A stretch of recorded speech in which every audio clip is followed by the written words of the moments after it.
I can't remember exactly the text that this is from, but I think probably like the Bhagavad Gita that discussed the path of heaven is as narrow as a blade of a knife.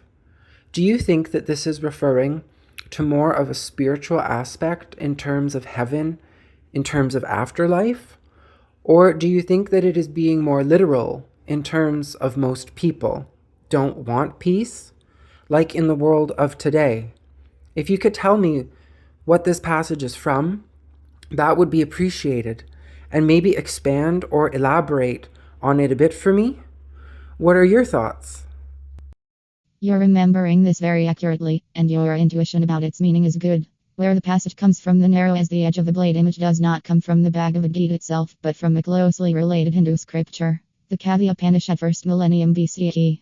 It famously says in paraphrase, the path to realization is sharp like the edge of a razor, difficult to walk, hard to perceive. You'll often see it translated as the razor's edge, the knife's blade, the narrow path. Because the Gita is deeply influenced by the Upanishads, people often very reasonably attribute the idea to the Gita. What it is not saying, it is not saying.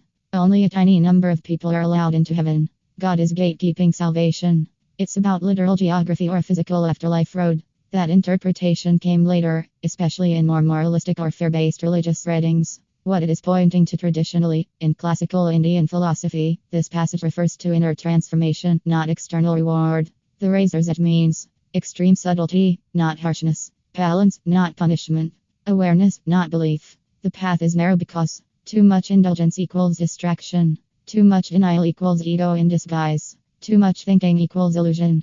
Too little awareness equals unconsciousness. You can fall off on either side. So the narrowness is about precision of consciousness, not moral purity. Your modern interpretation is actually very insightful. Do most people not actually want peace? From a contemplative perspective, yes, that's exactly part of it.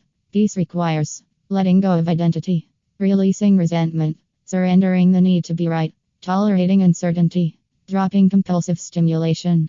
Most people say they want peace, but they want peace plus control, peace plus validation, peace plus distraction, peace plus identity. That's already stepping off the blade. Inner versus outer heaven in the Upanishadic worldview.